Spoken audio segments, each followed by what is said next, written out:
د انځرګل په نوم باندې یو کلی وي، په هغې کې دوه قبیلې اوسېږي. یو طرف ته د قبیلې د مشر نوم وي اپیز او بل طرف ته د قبیلې د مشر نوم وي زیشان.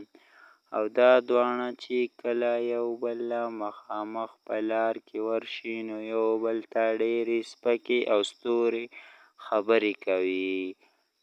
نو په یو ورځ دا اپیز د کوره وځي.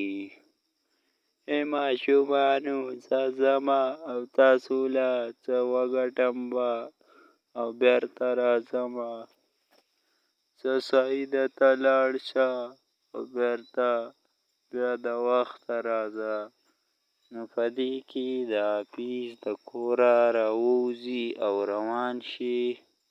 بل خوا د بلې قبیلې زیشان نومې مشر هم د خپل کور نه راووځي او را روان وي. په دې کې دا دواړه یو ځای کې یو بل له مخې له ورشي. نو زیشان ورته وایي ای لکه اپیزه ته بیا ما له مخې له راغلې، ما ته پته ولګېده چې نن به زما ټوله ورځ ستا د بدرنګه د لاسه خراب وي. او ته بیا ما له مخې له راغلې، ما ته هم اندازه وشوه چې ته بدشکله ما له مخې له راغلې، زما به نن ټوله ورځ خراب وي. او ته ما له مخې له ولې راتلې؟ زه خو په دې جدا لار تلم او ته ما له مخې له راغلې. خو لنډه خبره دا ده چې ته په خپله لار ځه او زه به په خپله. زما او ستا خو هسې ورانه ده، خو بس په دغه خبره تم عمل وکړه او ځم. نو په دې کې ورته زیشان وایي هلکه بدرنګه دا خبرې به ګورې ما ته نه کوې. ستا د بې مخه د لاسه زما ټول ژوند خراب دی. او ته ډېر بې المازه انسان یې چې نن مې ولې زه به اوس سوچ کوم چې زما به دا نننۍ ورځ څنګه وي. نو په دې کې دا په خبرو کې ګرم شي او یو طرف ته د اپیز زوی راشي او بل طرف ته د زیشان لور راشي. او دا دغه شانتې بحث کوي. نو زیشان ورته بیا وایي هلکه بې مخه ګورې بل ځل له دې د مرګ نه بغیر بل نه پرېږدم. که مخې له مې راغلې خو ښه په دې پوه شه چې مخې له مې بیا را نه شې، که نه خیر به دې نه وي. ستا د بې مخه د لاسه زما ټوله ورځ خرابوي. نو اپیز ورته وایي ای لکه ستا څه لیونی یمه چې زه ستا مخې له راځم، خو په دې لار به زه بیا نه راځم. زه به د ګلشر ډېرو په لار ځم، د ګلشر ډېرو، او ستا مخې له به بیا زه نه راځمه.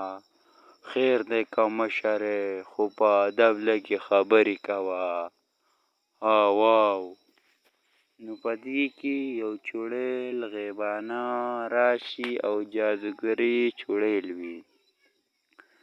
نو چې هغه راشي او ورته وایي ای لکه تاسو دا باز بندوئ که نه، که بند یې کړم د باندې ستاسو د دواړو نه به دا بچي زه ویسمه او بیا پسې ګرځئ پسې.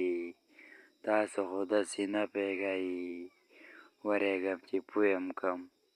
نو اپیز ورته وایي نه چوړیله نه، زموږ نه دا بچي وینسئ، زموږ خو دغه یو بچی دی او موږ به چارې هم داسې بحث نه کوو.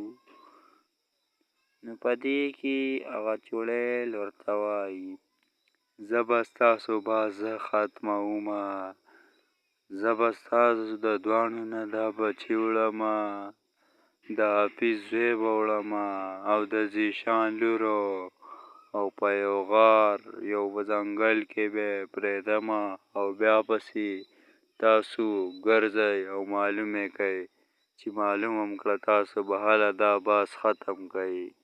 نو په دې کې هغه چوړیل په دغې دم ورپوکي او هغه د هغه ځینه دواړه بچي ورکي. هلکه حافظه نورې خبرې به بیا کوو، خو چې دا خپل بچي وګورو لاړ شو پسې چې دا چېرته لاړه.